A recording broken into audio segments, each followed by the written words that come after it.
First of all అందరికీ good evening. నేను ఇక్కడ థర్డ్ క్లాస్లో జాయిన్ అయ్యాను. నేను థర్డ్ క్లాస్లో జాయిన్ అయినప్పటి నుంచి నేను చూసిన చాలా డెవలప్మెంట్స్ ఉన్నాయి. నేను ఇక్కడ జాయిన్ అయినప్పుడు ఇక్కడ షెడ్లు ఉండేవి.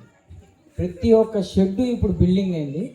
బిల్డింగ్లో ఉన్న ప్రతి ఒక్క స్టూడెంట్ ఇప్పుడు ఏదో ఒక పోస్ట్లో ఉంది. ఇప్పుడు ఒక నలంద అంటే ఒక పేరు కాదు, అదొక బ్రాండ్. ఇక్కడికి వచ్చిన ప్రతి ఒక్క స్టూడెంట్ తన లైఫ్లో ఏదో ఒకటి సాధించే వరకు ఆగేవాడే కాదు. ఎందుకంటే ఇక్కడ ఉన్న టీచర్స్ అలాంటి వాళ్ళు. టీచర్స్ గురించి మాట్లాడుకోవాలనుకుంటే వాళ్ళొక జెమ్స్, వాళ్ళొక డైమండ్స్. ఒక్కొక్కసారి ఒక్కో విషయం గురించి తెలుపుతారు. ఇంకా మా ఫస్ట్ తెలుగు సార్ దగ్గరికి వస్తే మాటలు ఎలాగైతే ఉంటాయో వాళ్ళ చేతలు, వాళ్ళ యొక్క మాకు నేర్పించే ఆ స్కిల్ ప్రతి ఒక్కటి అలాగే ఉంటుంది. సార్కున్న ఒక ఫేమస్ డైలాగ్, నానా చదవాలి, లేదా ఎగ్జామ్లో ఫెయిల్ అయ్యారనుకోండి మీరు ఏమీ చేయలేరు. ఇంకోటి, ఎగ్జామ్ రాస్తున్నప్పుడు మీ టాలెంట్ తెలుసుకోవడానికి మాత్రమే పెడతారు. ఒకవేళ మీరు మాట్లాడేటప్పుడు కనపడరు అనుకో, పేపర్లు చింపుకుంటూ పోతా, అవన్నీ డస్ట్బిన్లో వేసుకుంటూ పోతా. ఇంకో విషయానికి వస్తే మా హిందీ సార్ పొద్దున్నే వస్తారు కష్టపడుకుంటూ. ఎవరి కోసం? మా కోసమే. ఎవరి కోసమో కాదు, అది ఆయన డ్యూటీ చేయాలనో ఆయనకు శాలరీ వస్తున్నాను కాదు, మా బ్రైట్ ఫ్యూచర్స్ కోసం అంత కష్టపడుతున్న మా హిందీ సార్కి కూడా నేను ఒకసారి థ్యాంక్స్ చెప్పుకోవాలా. ఇంకొకసారి ఇప్పుడు మెయిన్ మా ఇంగ్లీష్ సార్. ఇప్పుడే చెప్పారు నా రోల్ నువ్వే ప్లే చేస్తున్నారో కొంచెం బాగా చేయమని. కానీ ఇంగ్లీష్ సార్ గురించి చెప్పుకోవాలనుకుంటే English sir is the best నన్ను అడిగితే. ఎందుకంటే ఆయన నేర్పించే ఆ ఇంగ్లీష్ స్కిల్స్ కానీ, ఆయన దగ్గర నుంచి మనం నేర్చుకునే ఆ డిసిప్లిన్ కానీ మనం ఇంకా ఎక్కడ నేర్చుకోలేము. English sir timing to time, ఆ పంక్చువాలిటీ కానీ, ఆ నేర్పించే విధానం కానీ అలాగే ఉంటాయి. ఇంగ్లీష్ సార్ దగ్గర ఇంగ్లీష్ నేర్చుకున్నారంటే వాడు ఇంకా తిరుగులేదనే చెప్పుకోవచ్చు. నెక్స్ట్ వస్తే మన మ్యాథ్స్ సార్.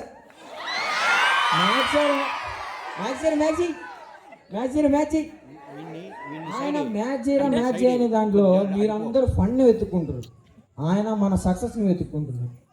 ఆయన చేసే ఆ సక్సెస్ ఏదైతే ఉందో ఆయన మనం ఎప్పటికీ మర్చిపోలేము. మనం ఎంత బాగా చేస్తే మనం అంత పైకి ఎదుగుతామనేదే ఆ మ్యాథ్స్లో ఉన్న మీనింగ్. ఇప్పుడు మన ఎన్ఎస్ఆర్ దగ్గరకు వద్దాం. అసలు ఆ పవరే వేరు. ఆ చెప్పే విధానం అయితే తిరుగుండదు. ఎన్ఎస్ఆర్ చెప్పిందంటే వాడు కళ్ళు మూసుకొని రేపు ఎగ్జామ్ రాసిన 100/100, 50/50. ఇప్పుడు నెక్స్ట్ మన పిఎస్ఆర్ ఫుల్ అండ్ ఎనర్జెటిక్, మామూలుగా ఉండదు. ఇంకా ఏది చూసినా తిరుగులేదు. ఇంకా పిఎస్ఆర్ అయితే మనలో కలిసిపోతాడు. ఎరా ఎట్టుంది, చదువుతున్నారా మరి, ఏంద్రా బాబాయిలు, ఏంద్రా దిక్కులు చేస్తున్నారు, చదవండి ఆయన. ఇట్లాంటి డైలాగులతో మమ్మల్ని బాగా ఎంటర్టైన్ చేస్తూ మాకు బాగా చదివి చెప్తారు. ఇంకా నెక్స్ట్ మన సోషల్ సార్ విషయం అయితే ఇంకా తిరుగులేదు. వస్తారు ఇంకా జాగ్రఫీదిగా, హిస్టరీది. ఈరోజు ఎగ్జామ్ అయిపోయింది కదా, ఈరోజు మీ ఇష్టం, ఈరోజు ఏమని చదవండి, రేపటి నుంచి అయితే హిస్టరీ తీసేయండి సరేనా. అలా మాకు సబ్జెక్ట్స్ అన్నీ నేర్పుతూ మాకు అందరినీ ఒక రూట్లో పెడుతున్నా మా టీచర్స్ ఒక వ్యక్తి అయితే. ఇప్పుడు మనం మేనేజ్మెంట్ దగ్గరికి వస్తే ఫస్ట్ ఆఫ్ ఆల్ మన ఏవో సార్కి అయితే ఇంకా మనం చెప్పాల్సిన అవసరమే లేదు. ఆయన ఎంత క్రూషియల్గా, ఎంత హార్డ్గా మనతో బిహేవ్ చేస్తారో అంత మన గురించి ఆలోచిస్తారు. సార్ చెప్పే మాటలు మనం ఎంత మన తలలోకి ఎక్కించుకుంటే అంత బెటర్. మనకున్న సార్లలో అన్నిట్లలో మన బ్రైట్ ఫ్యూచర్ గురించి ఆలోచించే ఫస్ట్ వ్యక్తి ఎవరైనా ఉన్నారంటే అది మన ఏవో సార్ మాత్రమే. ఇప్పుడు మనకు ఈ ఫ్యాకల్టీ మొత్తం గురించి తెలుసుకున్నారు కదా. మన లైఫ్ మొత్తంలో ఉన్న ఒక లాస్ట్ మూమెంట్ ఇది. 10th క్లాస్ అనేది ఒక స్కూల్ ఎండింగ్ మాత్రమే కాదు, మన హ్యాపీనెస్కి, మన ఎంటర్టైన్మెంట్కి, మనం ఏదైతే క్రియేట్ చేసుకున్న మూమెంట్స్కి అన్నిటికీ ఇదే ఎండ్. ఇది ఒక గోల్డెన్ ఎరా లాంటిది. ఇంకా మనం ఈ మూమెంట్ని ఎప్పుడు మిస్ చేసుకున్నామంటే మళ్ళీ ఎప్పుడు తిరిగి రాలేని సమయాలు ఇవన్నీ. కాబట్టి దీన్ని ఎంత ఎంజాయ్ చేయగలిగితే అంత కుదిరినంత ఎంజాయ్ చేయండి. కానీ ఇప్పుడు దీన్ని నేను ముగించాలని అనుకోవట్లేదు. కానీ ఇప్పుడు ఉన్న ప్రతి ఒక్కరి గురించి ఇంట్రడక్షన్ ఇది ఇచ్చేసినట్టున్నాను.